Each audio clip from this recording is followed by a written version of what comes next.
السلام علیکم. فائز بھائی, جنازے کو کھاندہ دیتے وقت کچھ لوگ کلمے پڑھتے, یہ کیا درست ہے؟ اور دوسرا سوال ہے کہ جب نماز جنازہ ختم ہو جاتی تو جو نماز جنازہ پڑھاتے ہیں وہ یعنی فاتحہ دینے کو کھڑے رہ جاتے اور لوگ اس کے پیچھے پڑھتے رہتے آمین. کیا ہے, کس حد تک؟ بھائی دو سوال کیے کہ کیا جنازے کے ساتھ چلتے وقت کوئی کلمات پڑھنا ہے. انشاءاللہ اس کی تفصیلات اگلے اتوار آئیں گی, لیکن بہرحال جنازے کو کاندھا دیتے وقت کوئی اذکار ثابت نہیں ہے, کوئی ذکر اور کوئی اذکار ثابت نہیں ہے, یاد رکھیں ٹھیک.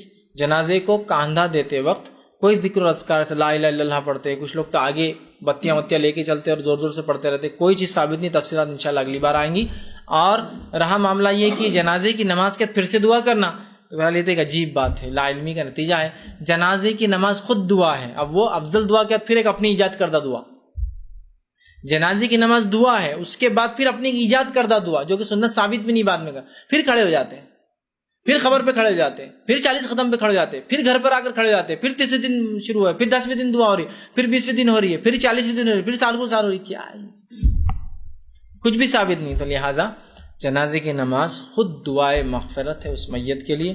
اب چونکہ لوگوں کو پتہ ہی نہیں جنازے کی نماز کیا ہے, تو جنازے کی نماز ہوتے الفاتحہ پھر فاتحہ, ارے اب بھی تو ہوئی فاتحہ, اب بھی تو پڑھے جنازے کی نماز, نہیں بولے اس میں سورہ فاتحہ نہیں, تو بھائی جنازے کی نماز میں سورہ فاتحہ پڑھنا چاہیے, تم نے کیوں نہیں پڑھی الگ سے پھر فاتحہ ہے نا. اور بہت سے لوگ بولتے بھی, یہ جو لوگ رہتے نا قرآن حدیث کو ماننے والے, تو ان کا تو بیچارے میت کا بہت برا حال ہوتا, بولے کیوں, تو بولے مر گیا مردود فاتحہ نہ درود. ان کی میت جب مر جاتی تو مر جاتی, فاتحہ بھی نہیں دیتے, درود بھی نہیں کرتے. ارے میرے بھائی, ہماری میت کو تو ہم نماز میں ہی فاتحہ بھی کر لیتے, درود بھی کر دیتے, سورہ فاتحہ بھی پڑھتے, زمین سورہ بھی ملاتے, درود شریف بھی پڑھ دیتے. تب الگ سے کیا ضرورت, جب افضل عبادت میں کام ہو جا رہا ہے تو ایک ایجاد کردہ مفضول, ایک تو وہ کمتری ہوں گی کبھی بھی نماز سے, اور اس کے بعد ایجاد کردہ بدعت ہے, آپ بدعت کے ذریعے ثواب پہنچانا چاہتے ہیں. ہم نے تو سنت کے ذریعے اور اللہ کے طریقے سے جو درود بھی پہنچا دیا اور فاتحہ بھی پہنچا دی اس کو, یہ اصل تھا. ٹھیک ہے, تو بہرحال اس چیز کو سمجھنے کی ضرورت ہے. تو لہٰذا الگ سے پھر کوئی دعا ثابت نہیں, اور کہاں ثابت ہے انشاءاللہ میں اگلی بار اس کی